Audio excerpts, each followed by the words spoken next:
All right, we are live. Welcome to the Blue Star Lunch Hour. I am Joey Ickes. That guy is John Owning. Um, John, we have been at this thing for a long time, and we are now, we're doing this thing together, right? I remember all the way back to Fan Rag Sports and writing articles every week for John Owning. And I am excited to be doing this because we talk ball a lot, and I'm really excited to be doing this with you. And how you feeling, man?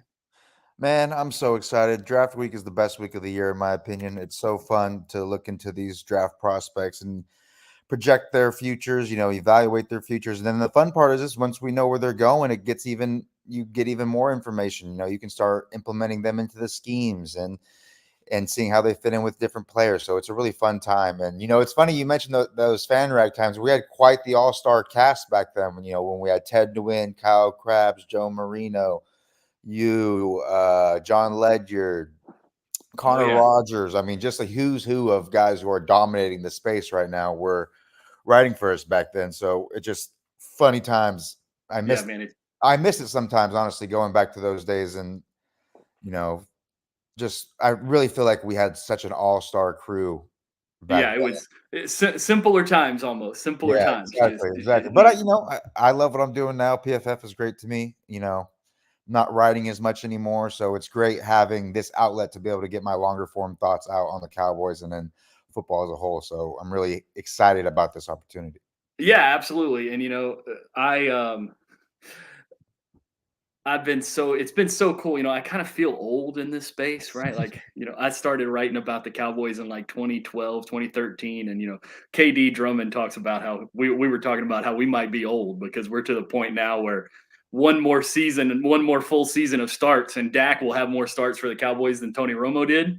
And so we were talking about how old we feel because of that. But it's been cool to see guys like you and Landon and Marcus and a bunch of the other guys out there kind of get started in this space and see you guys grow and all that kind of stuff. So it's been awesome. We're super excited for this. Before we get too much into all the football stuff that we're going to get into, um, this show is partially sponsored by a company called Silver Moon Financial. That happens to be my company, my bookkeeping and accounting company for small businesses.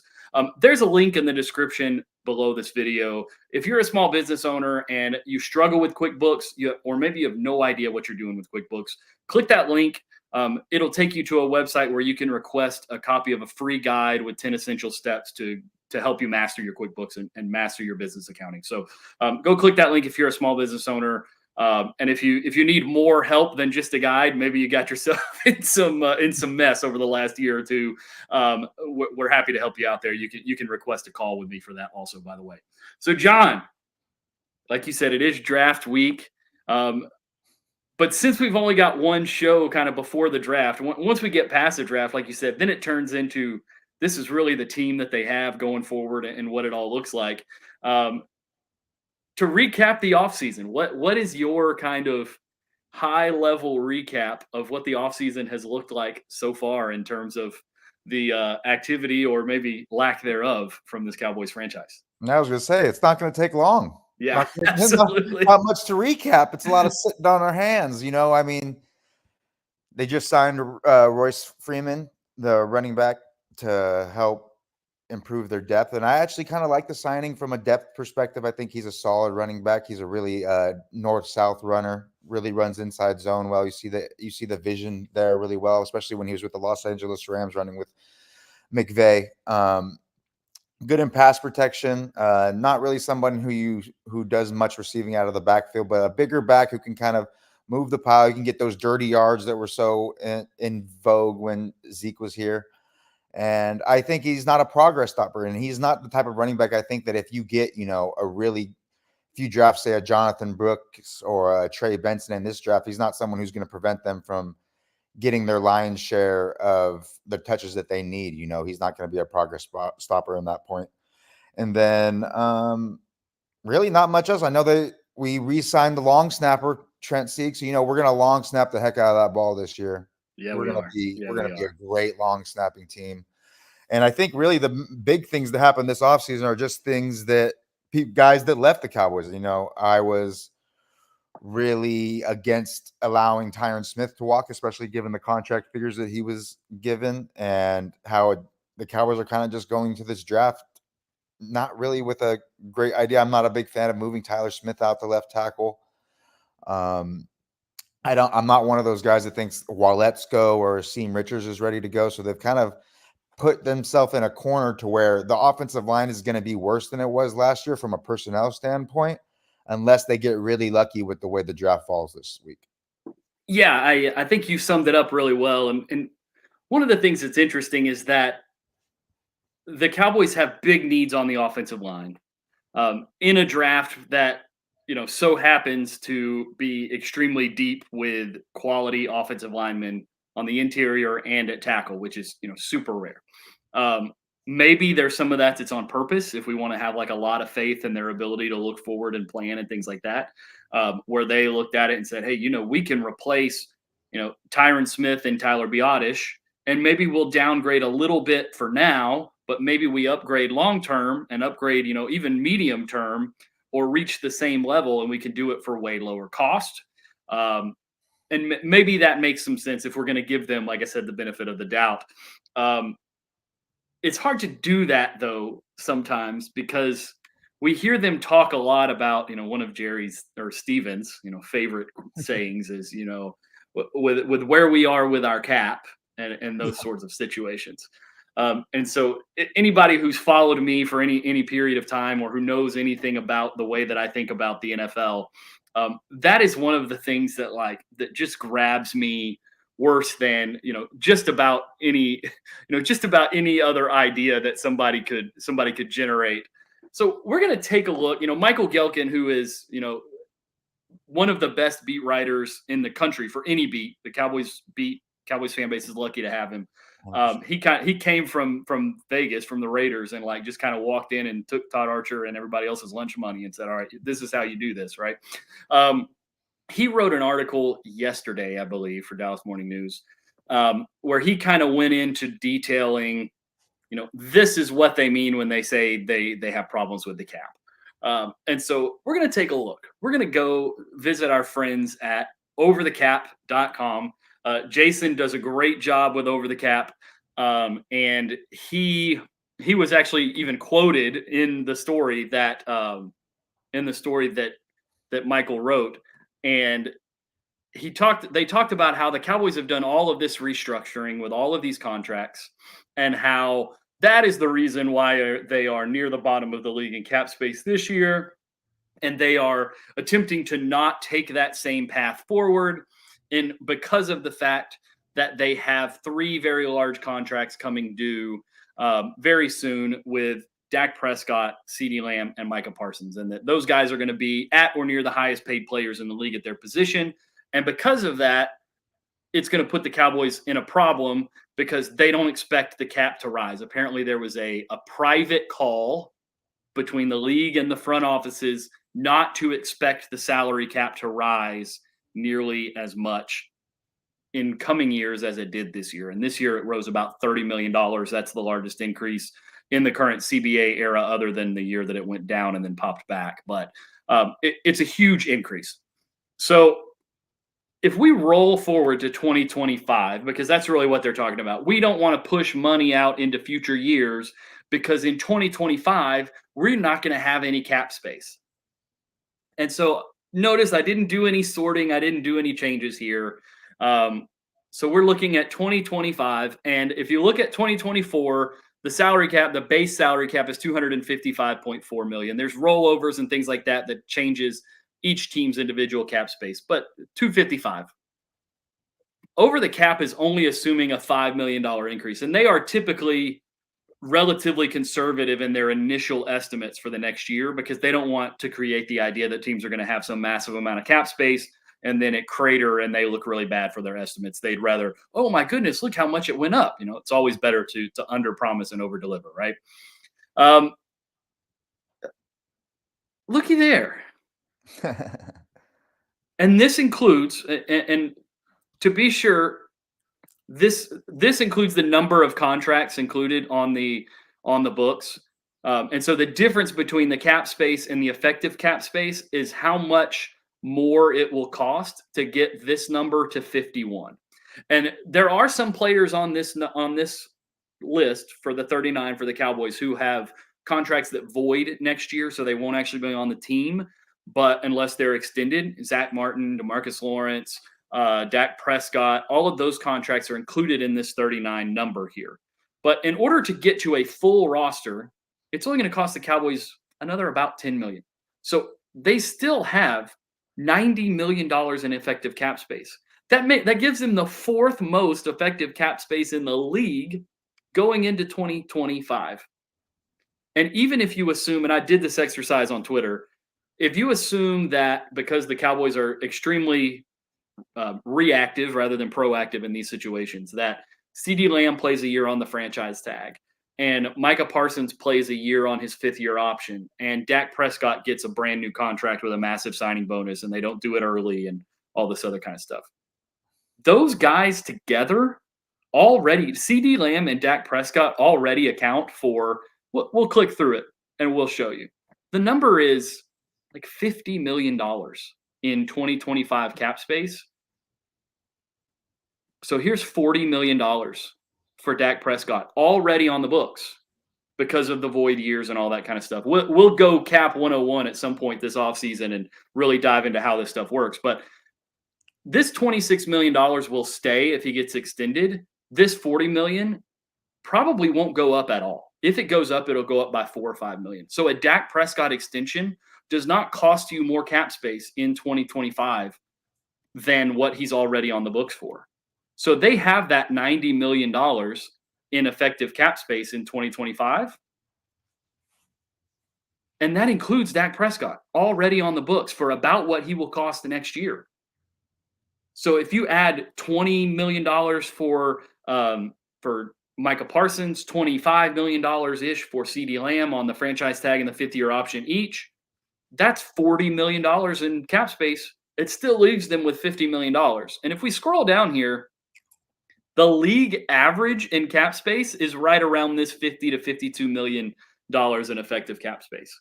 So even with all of those guys on the worst case scenario for their cap hits in 2025, the Cowboys still have league average or better effective cap space and have almost more players signed under currently affecting their cap for 2025 than any other team. So if they want to sell you that 2025 is cap Armageddon and they're trying to prevent that in 2024, they are outright lying and deceiving you. And then we can look forward to 2026 and, oh man, look at who's up there in the top five there with as many or more players as anybody else in the top five. And then in 2027, it gets a little far out because nobody has any players under contract. The Cowboys have 4 players under contract, so they have a little bit less. But still, the 2025, and this is why you can't think about the salary cap in 5-year increments. You have to think about it in 3-year increments because we are looking 4 years into the future, and the Cowboys have 4 players, that are currently affecting their salary cap for 2027. They have no idea what their 2027 salary cap will look like from a contract standpoint. So if they tell you they're trying to think about this in 5-year runs, again, they're lying to you. Man, I mean, when you came to me about this podcast idea, I think it was such a great idea because not only are you so good at like evaluating like traits, technique, scheme, stuff like that, but you're able to really simplify and explain these salary cap, strategies and all these different what have you be, because I don't understand it. It goes way over my head. When they start talking salary cap, I'm just one of those fans like, sure. Get these numbers away from me. Let me go watch this 3 technique a little bit more. There you go. Yeah. So it's great to have guys like you, KD Drummond, No C, that are able to really distill down the salary cap into such digestible nuggets like you did. And I just think you did a fantastic job, and it really explains how the Cowboys are really selling wolf tickets to the fan base this offseason. Yeah, absolutely. And one of the things to think about with the salary cap is this. The comparison I make for it I compare it to the income tax code in that we always say, regular folks like you and me, right? We work for a living. Mhm, We say that the only two things in the world you can count on are death and taxes, right? mhm. But if you look at, the guy who owns our favorite app and, and the richest people in the world, shoot, the people who own the teams that we cover and root for and all this kind of stuff, those guys don't really pay income tax. And the Mhm. reason why is because they know the code, they know the rules, and they can maneuver within the rules. They can borrow in this place and pay back to this place and move things around and buy this thing and move this thing in order to be able to not have to pay any income taxes. It's It's kinda this like the Hollywood accounting that they talk about with actors and actresses, how yes, studios will kind of manufacture the books so they don't have to pay them as much money on the residuals. Exactly. All of these things are just accounting systems that you can move things around. You can pull levers. You can move a number from here to here, and it changes how it's accounted for, even though the player gets the same amount of dollars on the same dates with the same, tax deductions that he would normally get it taken. Um, it accounts completely differently on the salary cap. Just like you can, Jerry Jones can get $100 million from his bank account, or he can go borrow it against one of his businesses or against his portfolio. If he takes the $100 million from the Cowboys and pays himself, he's got to pay taxes on that. If he goes and borrows $100 million against the value of the Cowboys that he eventually has to pay back, but the Cowboys will pay it back for him because that's the way it works. Um, that $100 million isn't taxed because debt isn't taxed.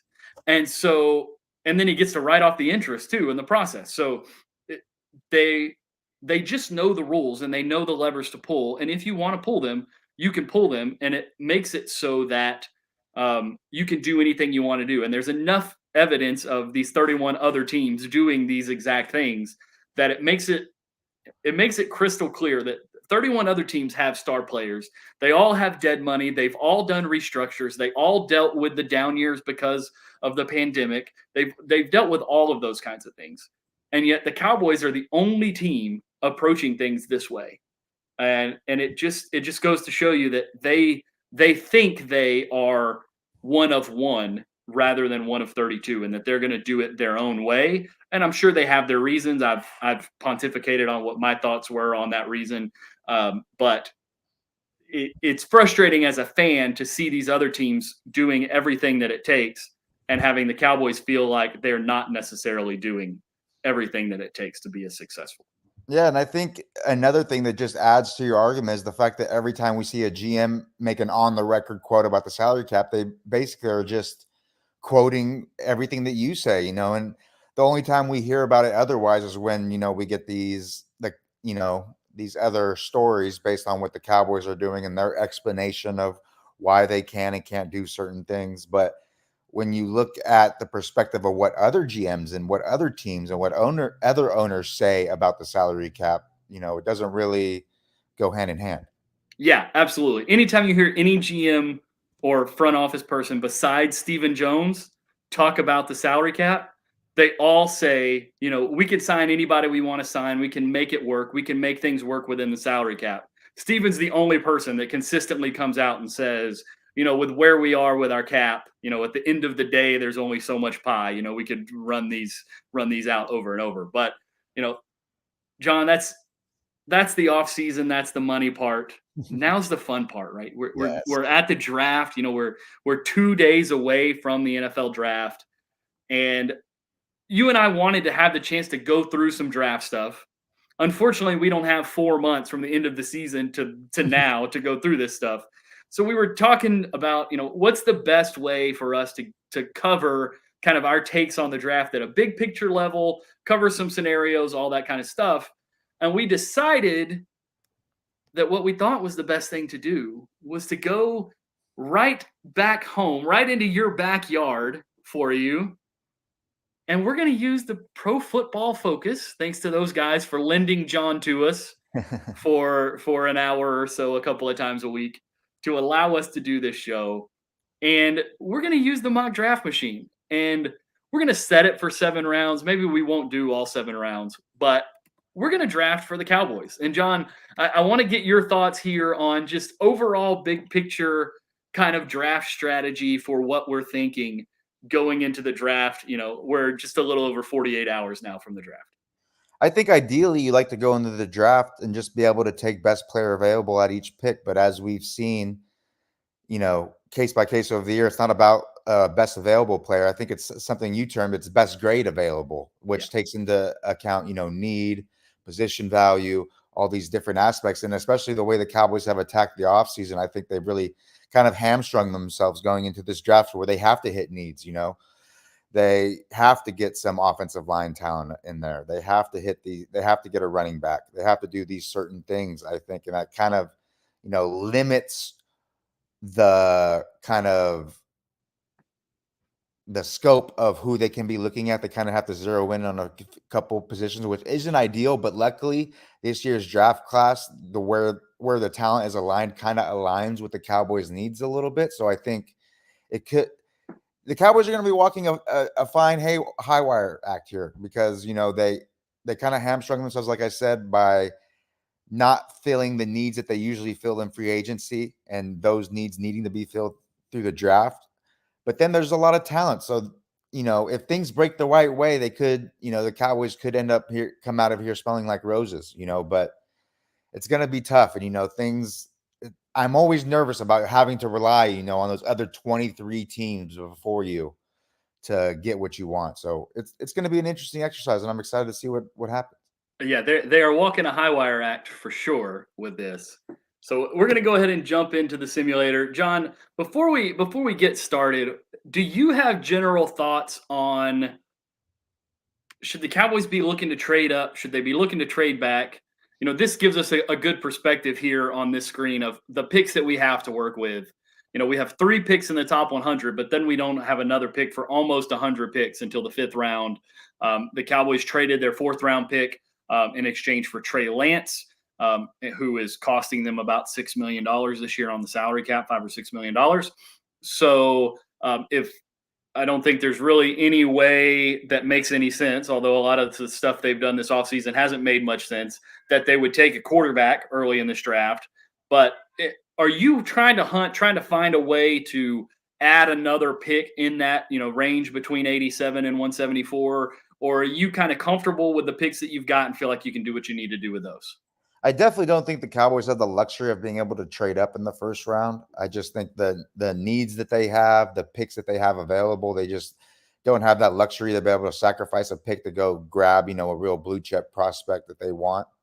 There's a lot of talk about them really liking Talise Fuaga from Oregon State, and I just don't think they have the draft capital, the resources, the roster build to be able to trade up to get a player like that. But as far as trading down, especially with the depth of the tackle and the center class, I think that's definitely a viable strategy. And to a lot of people, even to me, it might, depending on who's available at that number 24 spot, it might be the most optimal strategy to be able to pick up another, end of the day 2 pick, or maybe even an early day 3 pick to add to be able to fill more holes and add more talent to the roster. So I definitely think trading down, I'd even be, the Cowboys typically, when they want to trade down, they want to stay in the first round, but I would even be down trading into the early of the second round if you get a good enough trade package to make it worth your while, because I think the center class especially can kind of stretch a little bit. That offensive tackle class might get a little bit hairy there by the beginning of the second round, but I think definitely the center class with Jackson Powers Johnson, his value being pushed down a little bit because of injury concerns from concussion and hip issues. And then you have Zach Frazier, who's actually coming off a broken leg.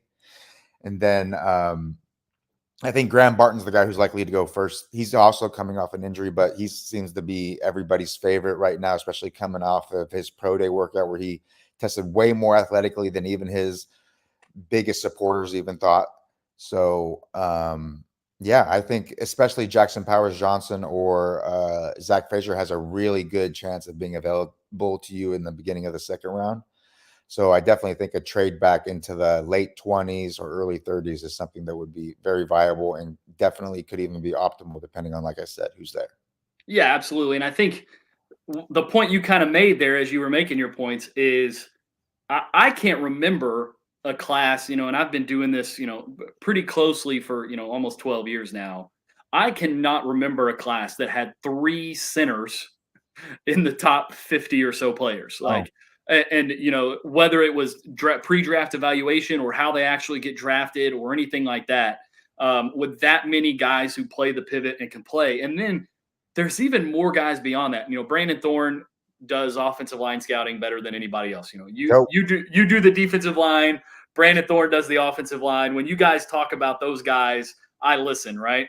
I think he said he's got 10 centers in this draft that are like starter level centers. It's a third of the league worth of and centers. that also includes the guys that are making position switches. He also includes like a guy like Cooper Beebe from Kansas State there who Right. played Yeah. tackle and guard.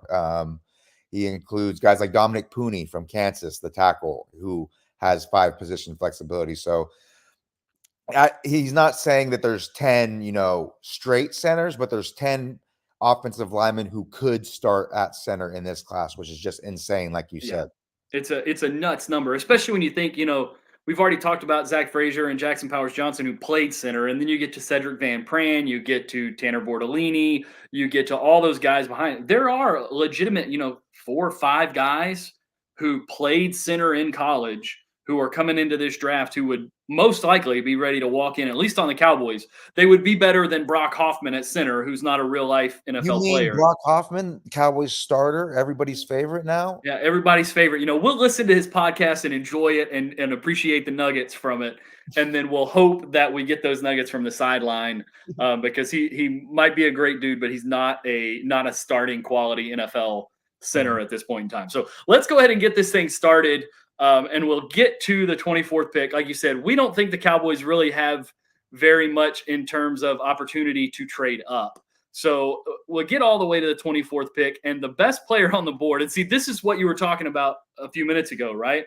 Is in this situation, you have Cooper DeJean, who is kind of a corner safety hybrid, hyper explosive straight line athlete from Iowa, who's kind of a do it all type guy, who PFF has as their 8th ranked player on their board. A lot of guys have him super high. I know Nate Tice is a huge fan.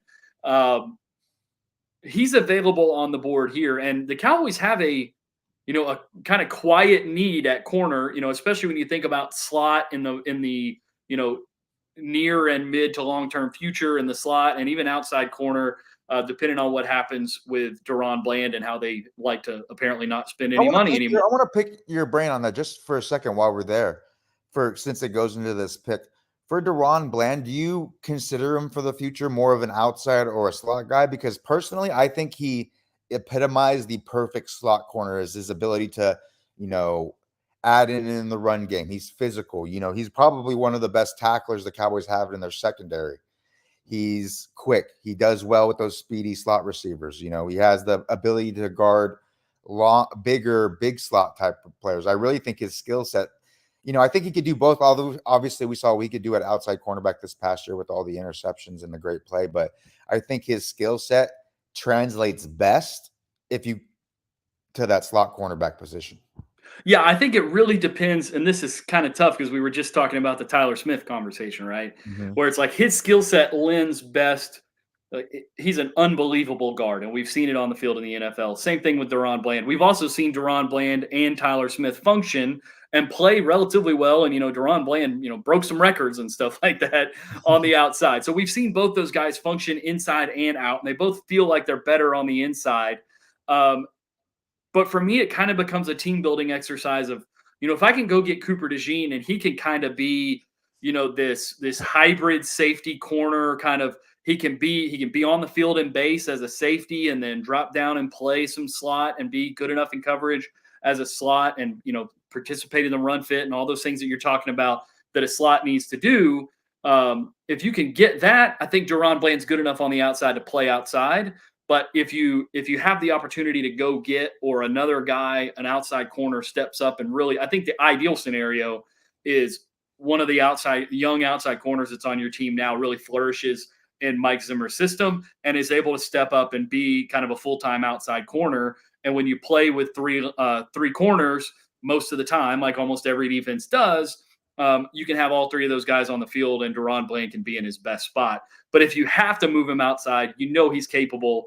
And if a guy like Cooper DeJean is there and available, it would be awesome to be able to just add that type of high level talent to the room. And again, the numbers he ran and all that kind of stuff are pretty insane when it comes to that. And then even if you say, okay, well, Cooper DeJean's not really a fit, we have Deron Bland to play the inside. Jerzan Newton, the defensive lineman, the interior defensive lineman from Illinois, who is the 11th ranked player on this board for PFF. He's available. And yet you're still going to have to pass on those guys because of the fact that you have such dramatic needs at offensive line.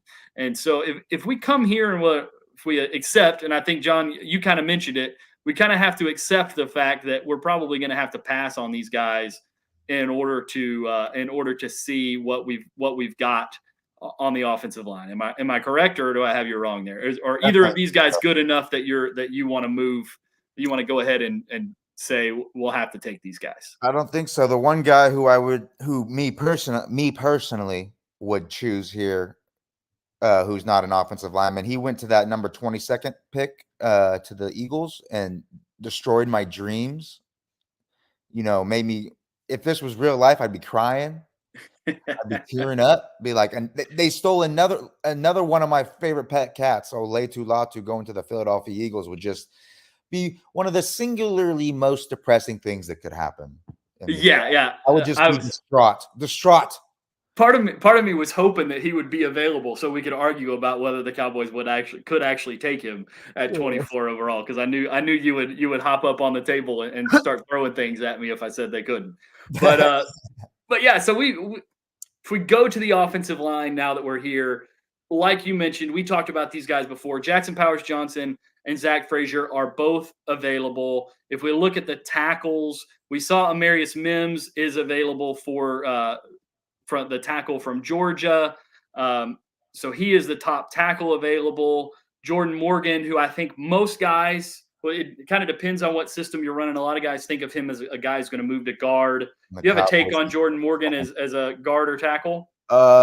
Yeah, I think he's actually a pretty good I actually think he's someone who could survive at tackle personally. I know some people have those arm length concerns, and don't get me started on my dang arm length rant, but I think he could survive out there. But I also think he has the ability to function at guard with his play strength, his movement ability, all of those type of things. I know the Cowboys, at least what we're hearing coming out of the Cowboys camp, is that the Jordan Morgan's viewed as a guard there. So I think that kind of limits his first round viability, because I don't think they would take a guard even if they move Tyler Smith out the tackle. I don't think they would take a guard in the first round. I think they would just move on to get a center. But I think he's a good prospect, a good player. I think he's someone who would be a viable pick to play at left tackle personally, or if left guard if need be. I think he'd be a good fit there. But the guy underneath him is the guy I definitely want them to avoid at all costs in round one. Tyler Guyton. Yeah, I think there's it's funny because at the same time that there seems to be a universal kind of building of momentum that he might be the guy, there's a lot of guys who do what we do kind of all saying, that it kind of feels like it's not that great of an idea. Like, yes, he's big, and there's the conversation. I think it was Broderick Jones that went to the NFL last year. And sometimes it turns out that just being like really freaking huge makes it really hard for guys to get around you. And sometimes, that's DeJuan Jones. It was DeJuan. Yeah, DeJuan Jones. Yes. Sometimes just being really freaking huge is enough to keep guys from getting around you or through you.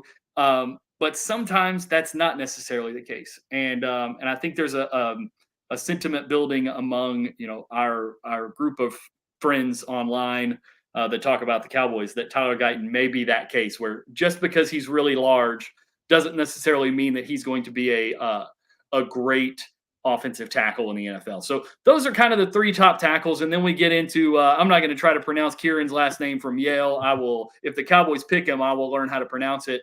But I think he's a little bit more of a developmental guy. I know Kingsley Sumatai is a guy that I like a lot. I don't know that he's a guy that if the Cowboys were wiped completely on offensive linemen somehow, I could see the Cowboys picking him at the bottom half of the first round and feeling okay about it. Blake Fisher's a guy I know you like in the second round, right? Love Blake Fisher. Yeah. I actually have him rated higher than Suamatia and Tyler Guyton. Well, there you go. And then Roger Rosengarten is a guy who is the other Washington offensive tackle that I had not heard Roger Rosengarten's name. To use an ism that you've said a few times. I didn't know what a Roger Rosengarten was. When I heard that name the first time, I was thinking about Rowan Gardner, Henry Rowan Gardner, Rookie of the Year. Yes, and so. When I heard that name for the first time, it was Randy Mueller from The Athletic. Put him as like his third best tackle in the draft or something like that. Like he's a huge fan of Roger Rosengarten. So that was the first time I had heard that name. So those are our top 100 tackles according to this PFF board. We do have. So here's the question: is Amarius Mims a good enough center prospect to just say, okay, he's the 20th ranked player on the board. We're picking 24th. He's a good value for the pick. We're going to turn down our ideal scenario, like we said a little while ago, which was to trade away from the pick. Are we in a good enough position here to just say, we're going to take Amarius Mims and we're going to move on to the second round and we're going to feel great about our first round, even if we didn't move back, knowing that the two centers are available. We've got a few tackles that we like. How do we feel about that situation? And I'm showing here also, Graham Barton did go 18th overall to the Bengals, so he is the only center type offensive lineman off the board so far. Yeah, the interesting thing about Amarius Mims is that everybody talks about is just the lack of experience, the lack of a high level snap count that can give you confidence in his evaluation. Because when you look at the physical traits, it's everything you want. He has the size, the movement ability, the punch, the feet, the footwork, the athleticism, all that. He has everything you can want in a tackle, but the issues arise from that lack of experience. And, and especially in the Cowboys' point of view, because they're going to be moving, they need a left tackle. They already have Terrence Steele at right tackle. So they would be moving Mims over to left tackle. And that's obviously going to be a transition. Now, I think the transition for a college player coming to the NFL, switching sides, is a lot easier than someone who's been in the NFL and has to make the switch and has to reprogram all those ingrained movement patterns that they've developed throughout their NFL career. So I think that's something that he can do. But when you talk to people around the Cowboys organization, the thing that they talk about with Amarius Mims that is concerning, this is something I kind of go back and forth on, especially with teams and how they judge players' character and work ethic ability off of these quick meetings and these one-off talks with scouts after practices, at their college, and getting secondhand information, is that Amarius Mims isn't really the hardest working type of guy. He didn't really impress in his meetings. He didn't really impress with his scheme knowledge, those type of things. That's what I've been told. I have no idea how true that is or if that really speaks to his football character or personal character in any ability. But I know inside that building, that's the way they're feeling. And that's why you don't hear much, if any, buzz about Amarius Mims being a potential first-round pick for the Cowboys at this point, except for guys, that are just doing mock drafts and just be like, I'm going to give the Cowboys the best available tackle, and that's Mims. But when you see guys that actually have connections to the Cowboys, like, the Dane Bruglers, the Mel Kipers, the guys who have consistently been able to show that they have an idea of what the Cowboys are going to do in the draft, you never hear Mims as even a thought, and I think that's a big reason why. Yep, so with him being the only, and we think Jordan Morgan's, probably a guard for the Cowboys. They may like Tyler Guyton more than we do, but we don't really want to make the Tyler Guyton pick. That really means that the only two offensive linemen that we would really consider here at 24 strongly would be the two centers, Zach Frazier and Jackson Powers Johnson. You agree with that? Yes. Yeah. So we do have some trade opportunities. Whoo, 44. That's a long way back. So that's a really far one. Yeah. So this is going to kind of test our conviction here on our idea of, the thing is, if we go back and we look at our players, though, if we look at our tackles, that 44 range feels like really prime Blake Fisher range. It feels like really prime Kingsley range. Yeah. It feels like right in the perfect area to draft those guys should one of our centers not fall down into that area. And I think that 44 is probably too far for one of those centers to fall, even though, like you said, or like I said earlier, I'm 12 years into this, and I don't know that I've ever seen a class with 3 guys projected to play center drafted in the top 43 picks. But there's always a chance that it happens, especially in this scenario.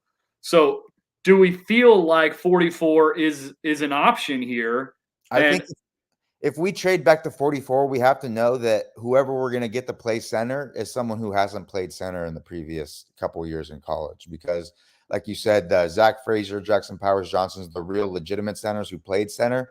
They're not going to be there. So, if we are fine with moving a guy like Pooney or my favorite idea is moving Cooper Beebe to center, those transition guys, I'm fine with that. But are you okay with something like that? Because I think if you can grab, a Blake Fisher, a Kingsley Suamatia at 44, say, and then when we drop back to 56, grab a Cooper Beebe and play him at center, I'm happy with those first 2 selections. They're not sexy in any beans, but this is the way that you can get your offensive line to take as little of a step backwards as possible in the upcoming year. Which is, we talk about it, it's a very important year with Dak Prescott on a contract, Mike McCarthy, the whole coaching staff's on a contract, so it's important that even if they're going to be playing these rookies, that they can play right away and they can contribute. And I think both of these type of guys, and, maybe a Blake Fisher is more ready year 1 to contribute than maybe a Kingsley Suamatia is, but whoever we choose, I think, especially on the offensive line, because they're going to be inserted immediately, they have to be able to contribute right away. yeah, absolutely. I agree with you. I think that with these guys, I think there's a chance that let me rephrase this. What's your feeling? What's your take on the Tanner Bordellini, Cedric Van Pran class of tackle that probably should we make this trade? And I'm kind of just playing with the trade simulator here. And it says that we would almost certainly have accepted if we were to drop from 24 to 44, we could almost certainly get 44, 77, and 148. Now, there's a chance that the Cowboys would try to turn 148 into like a second round pick next year or something like that if they did this deal. But we're trying to make as many picks as we can today. So we're not going to trade 2025 picks. But if you get into that 77 or 87 range, do you feel like a Cedric Van Pran, a Tanner Bordellini, one of those kind of guys could step in and be the center for the Cowboys, in OTA 1 coming up over the course of the next couple of weeks after they finish the draft? Or do you feel like there's kind of a cliff after the Cooper Beebe type players in terms of who could be the starter at center now? I think there's a cliff in terms of being able to get a center that can be a difference maker. I think once you start going into the Van Pran, the Bordellini, the Hunter Norzad kind of tier of centers, you're kind of wading into that Tyler Biadasz zone.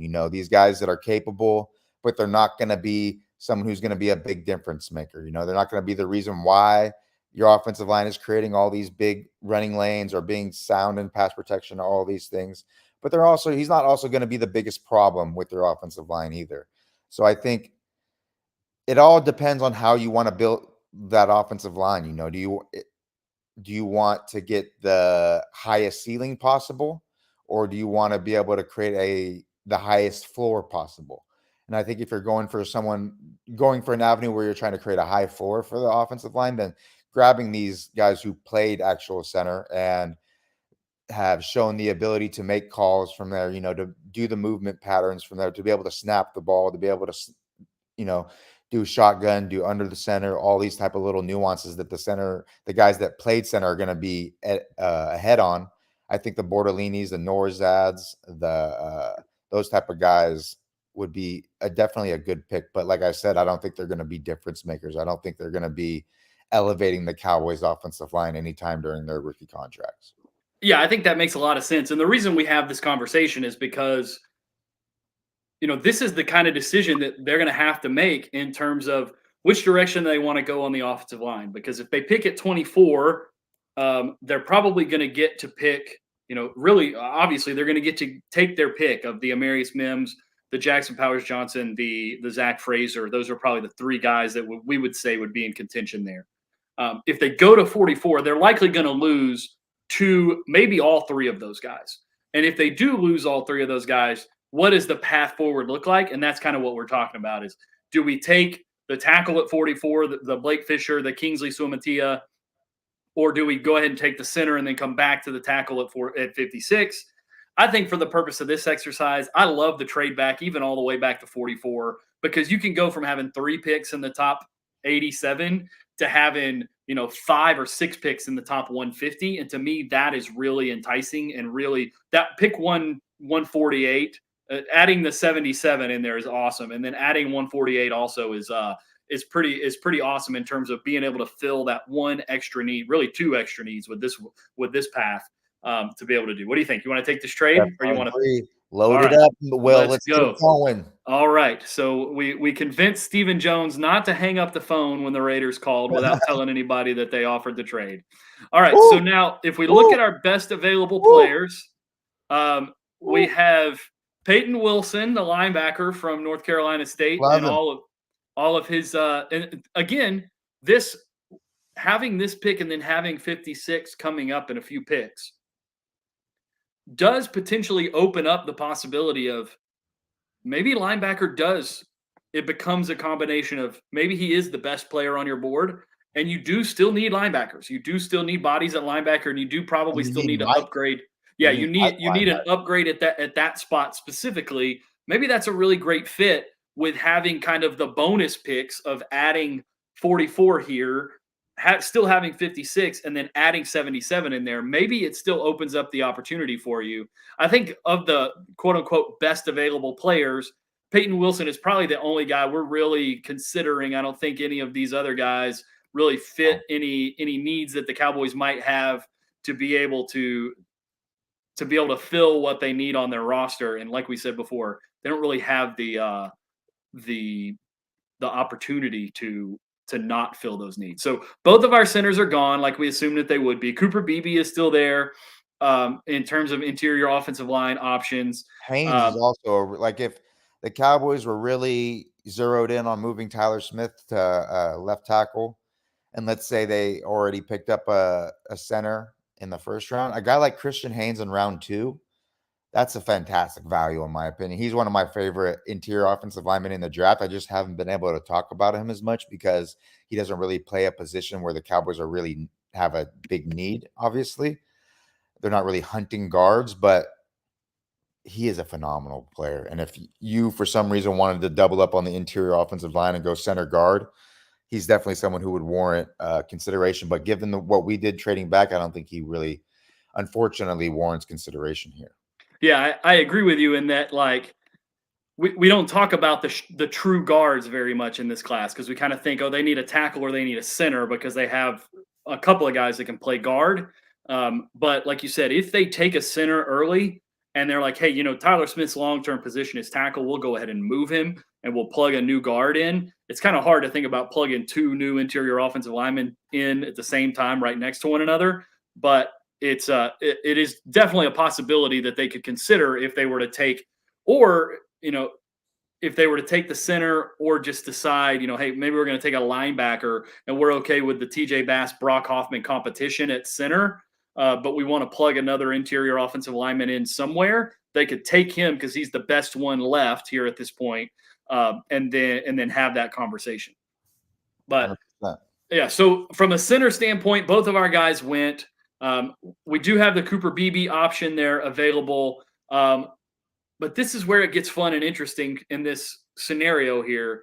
Is that PFF is going to hate our pick here when we make it. I have a feeling, but we do have both of our tackles left in Kingsley Suamatia and Blake Fisher. And I don't know your take on Brandon Coleman. I don't really have much of a take on him as a player, but they do have both of those guys. And, there's been some folks within Cowboys media world trying to push the idea of Patrick Paul up onto this team, up into the 24 range. I don't think that's reasonable. I think that's even another round later than where we are now. Mm-hmm. But what do you think it almost feels like from a tackle standpoint, it fell about as well as it could have fallen for us with our decision to drop back 20 spots in the first round to add 2 top 150 picks in exchange.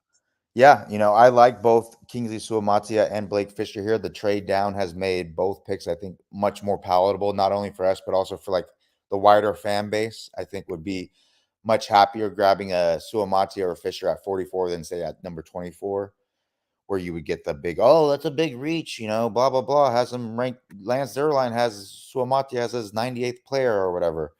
But I think at this kind of point, you're at that point in the draft where everybody would be able to kind of swallow as much as that shouldn't go into it.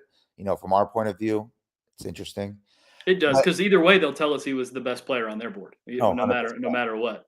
So the way I look at it between these guys is I think Blake Fisher is a much more polished player right now, but I think Kingsley Suamatia has a higher ceiling for the future. And another thing that plays in Kingsley Suamatia's favor for the Cowboys in particular is that he has played left tackle. You know that he knows how to use those movement patterns. You know that he's accustomed to them. The transition there is not going to be as big as for someone like Blake Fisher, who played right tackle for his last 3 years at Notre Dame. Even though he was recruited, he played all left tackle in high school. He played left tackle his entire freshman season leading up to the regular season until he got injured. And then he got Joe Alted because when he got hurt, Joe Alt came in and he was like, hey, I'm actually like the best tackle in college football. And so they had to move Blake Fisher over to right tackle, who's actually the 5-star blue chip recruit. But I just, there's so many things I like about Blake Fisher, just his ability to mix up his pass sets. You see him work 45-degree pass sets. You've seen him do straight vertical pass drops. You've seen him with individual hand usage. You've seen him use, the clamp, the pillar, all these different things that the tip of the spear guys talk about how to mix up your strikes and to attack these different types of rushers. I think a lot of people, a lot of the people, the detractors on Blake Fisher, I think they all got the Duke film where he did not look good, but from people I've talked to, he was a little bit nicked up going to that game. So it wasn't really the best representation of what he can be as a player. And as he got healthier beyond that as the season progressed, I think you saw him really shut down a lot of the best pass rushers on opposing teams. He had some really great performances. I think the Ohio State performance proves that he's an NFL starting caliber tackle day one. And now just his ability against Jack Sawyer, who's probably going to be regarded as a top 3 to 5 edge prospect coming in next year, working at Ohio State, which is basically pass rusher U. They have one of the best defensive line coaches in the entire world over there. So with Larry Johnson. So, and the fact that he was able to shut him down so easily and so definitively, I think shows great for his ability in the NFL. And I think the fact that he played left tackle, that I would personally go Blake Fisher here, but I think the Cowboys would go Kingsley Suamatia here. There you go. So that you beat me to that last question is, does does Kingsley having more snaps at left tackle and the Cowboys having specifically a need at left tackle, does And he's still young. And the fact yes, that Kingsley Suamatia is still one of the younger prospects in this entire class, I think very young, absolutely. when you add all of that in, I think he's the type of guy. And he has like the run demeanor. You see in the run game, he's not the most technical with his angles and stuff, but he has, that violent tendencies to his game that I think, this is going to sound interesting given how big of a Tyron Smith I am and how the fact that I want him here. But the one thing I think that was missing from Tyron Smith his entire career is he wasn't very violent. He wasn't the best finisher. He wasn't always looking to drive his guy into the ground. He wasn't always looking to be, that tone setter. He's kind of like, I'm just going to do my job incredibly well for all 65 snaps. And that's it. I'm not going to be more physical than I need to be, any of those type of things. But I think Suamatia brings some of that nastiness to his game, that would be a warrant. The Cowboys have been talking about how they want tone setters on the offensive line. They want more guys kind of like what Tyler Biotish was last year, the guys who played pissed off. Brock Hoffman, that's a big reason why they love Brock Hoffman is because dude plays pissed off. And I think he will fight anybody, and it doesn't matter who it is. Suamatia is that very same type of personality, and the Cowboys kind of want more of that personality, whereas Blake Fisher is kind of more in that Tyron Smith zone, of demeanor, play demeanor. So I do think Kingsley Suamatia, for them on their board, he would be their pick. All right, so we'll pick Kingsley there so we're through 44 picks, and Michael Penix is having a tough weekend here for us. He's doing the Aaron Rodgers. Oh yeah, worse than that. Yeah, he's 30 than picks Aaron past Rodgers. Aaron Rodgers. Yeah. He's doing the Malik Willis There route you right go. now. There you go. So and there's been some conversation the last couple of days about would the Cowboys pick Michael Penix at the bottom of the first round to be prepared to move forward from Dak Prescott. I don't think that's viable. Even with a trade back scenario where we add a couple extra picks. Now, this is interesting. I really think this is the pick where you can kind of go different ways, because I think a guy like we've already decided that now the center that we're going to draft is going to be someone who didn't play center originally. So I think you can wait till pick 77 to get a Cooper Beebe, to get a Dominic Pooney, or even 87. Yeah, I think, and if you have to, there's always that fallback option. I've mentioned the name Cedric Van Pran, Tanner Bortolini, of like that's at least like capable level, like floor setting. If Tanner Bortolini or Cedric Van Pran is the second or third best offensive lineman on your offensive line, you got problems. If they are the fifth best offensive lineman on your offensive line, you're in pretty good shape. And so there is that floor in the third round, especially now having 148 as a backstop and having 77. We got tons of opportunity in here to add those guys. So we really do have an opportunity, like you said, to. I like a Ricky Pearsall as someone who I would really consider strongly here. He's one of my favorite receiving prospects in this draft. You talk about a guy that can run routes, that can create separation, that can win at the catch point. This is that guy. I think he don't, fall into the, white receiver stereotype. I think he's someone who is athletic. He has the ability to run away from coverage. He has the ability to get above coverage, win vertically. I just think he's one of the most well-rounded receivers in this class, and to be able to give a Dak a reliable weapon like him to be the number 3 behind CD and Brandon Cooks, I think that is a phenomenal trio of receivers going into next year. Yeah, and one of the things interesting about Ricky Pearsall here is we look at some of the details from Pro Football Focus. He did have 43 slot catches and 559 yards out of the slot in 2023. So when you're moving CeeDee Lamb around, and this is one of the things you have to think about when you're building a wide receiver core around one of these like gravitational pull wide receivers like CeeDee Lamb is, this guy has to be able to go into the slot and come out. And that's one of the things that Michael Gallup really, they kept saying he was going to do more of it, and they kept trying to claim they were going to put him there. It never materialized because he's just not that kind of a route runner. He's not that kind of a wide receiver. Ricky Pearsall has shown at the college level and with the athleticism and all that kind of stuff that he's at 6'1", 192. He's a full-size wide receiver, but he can come in and he can play the slot, and he's shown he can do it, but he's also shown he can run routes on the outside with vertical speed and the ability to win outside. So especially because this is kind of our bonus pick, right? At 44, we still have 56. We've already improved our offensive line with pick 44. I think a wide receiver pick here is a quiet need, but it's a way for them to put somebody up in that top 3 of that depth chart and really give themselves an opportunity. I love that idea. I also think in real life, this is also a situation that if the Cowboys did this is where you can take kind of those blue star special players, those guys that are coming off injuries, because I do believe someone like a Peyton Wilson is going to be available here. A Jonathan Brooks is going to be available here. Even if you hear some rumblings, a Leitu Latu could be available here, depending on what teams think about that, his neck injury.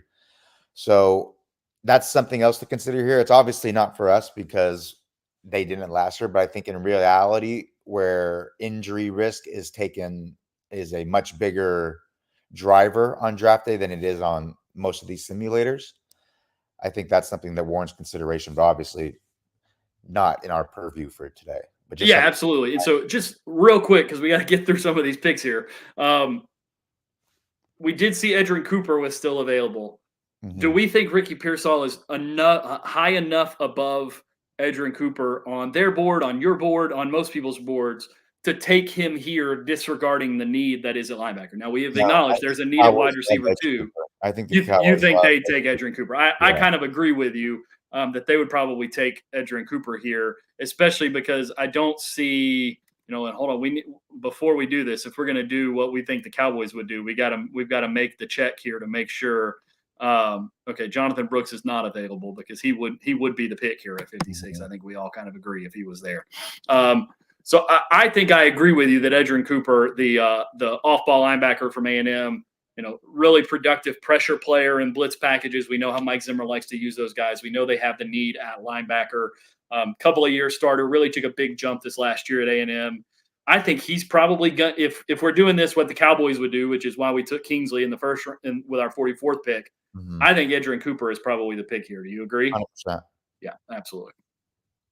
But I do think Ricky Pearsall is enough of a high quality player at that range to think about that situation for sure. But they would take Cooper, and then they would tell us that Cooper was higher on their board than Pearsall, whether he was or not. Yeah, no matter what, they're going to tell us whoever they would tell us he was the last player in the first round or the first player in the second round, and they got him with a 56th pick, and they would feel great. Funny how that happens every year. Their second round pick is their last first rounder. It's magical. All right, so we're now at 77, which is again our bonus pick for one of our bonus picks for our trade.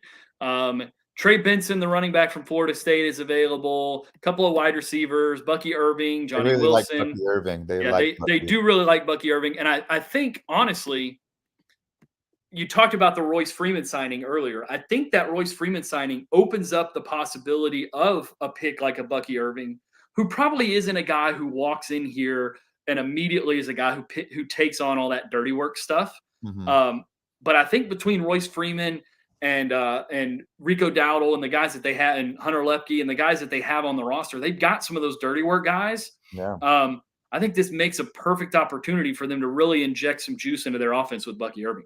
Yeah, I think that's a great option. I really like Trey Benson too. If you want to add a speed element, I think he's that type of guy that can add the speed element to the backfield. I think both are excellent options, especially at this point in the draft. Yeah, it does definitely feel like we've heard Bucky Irving in relation to the Cowboys a lot more than we've heard Trey Benson. Do you agree with that? Yeah, but I think both were 30 visits, if I'm not mistaken. Yeah, I think you're right. It's just that was the first time that I'd heard Benson's name mentioned at all with the Cowboys was that. So what do you think? You think they take Irving here, or do you think they go, hey, Trey Benson is a few spots higher on our board, we take Trey Benson? Personally, I think Benson, because he gives, like I said, he brings that dynamic speed element to the backfield that the Cowboys don't really have with Tony Pollard gone, and that Dowdle doesn't really provide that. Neither does Royce Freeman. Yep, I'm with you. And so now we get to the 87th pick, and this is where taking a running back before this kind of starts to make you feel bad, because Spencer Rattler is the best player on the board according to PFF. But then you scroll down a little bit, and you've got Ray Davis, you've got Marshawn Lloyd. You're going to run into hey, your guy Cooper Beebe is still there at center. I think if you reach pick 87, we have not taken. That's the one. I think Cooper Beebe here at 87 is a fantastic pick if you're planning on walking him in and playing him at center. I almost think there's not really worth that much conversation at 87 with Cooper Beebe still there. Oh, 100%. He's the type of guy, one of the most well-rounded interior offensive linemen in the class. Extremely solid. It's interesting. I got to give credit to Duke Manyweather for bringing up the center versatility, because it's not something I really thought of, because he didn't really do it. And he seemed like so much like a traditional guard. But once Duke mentioned it, I went back and watched 4 of his game films, and I was like, you know what? This dude would be a phenomenal center, given that he can obviously learn the snapping part of it, which I think he would. He's a smart guy. He's a guy who's played so many other positions on the offensive line already. I think he could translate there extremely well. There you go. All right. Now we're at pick 148, and we are over our hour mark here. I'm going to go ahead and we're going to pick. I'm just going to pick the top guy available on the board for the next few picks for the Cowboys, so we can get to the end and review our picks. Because I think adding the picks up to we're going to pick a quarterback there at 174. There you go. For all the guys who want the Cowboys to pick a quarterback, we got Jordan Travis for you at pick 174. Take another running back there in Dylan Johnson at 216. All this does is teach fans don't mock draft on a clock. Yeah, exactly. Or don't mock draft with your friend when you're on a clock, because you'll talk too much. But all right, so we're going to look, at the first few picks here. I feel pretty great about this situation, and it's funny because you worry when you make a big trade back, whether you're going to wind up feeling good about what you come out with. And I think, and it worked out pretty well. Mason Smith, an interior defensive lineman from LSU, happens to be the best player on the board at 148.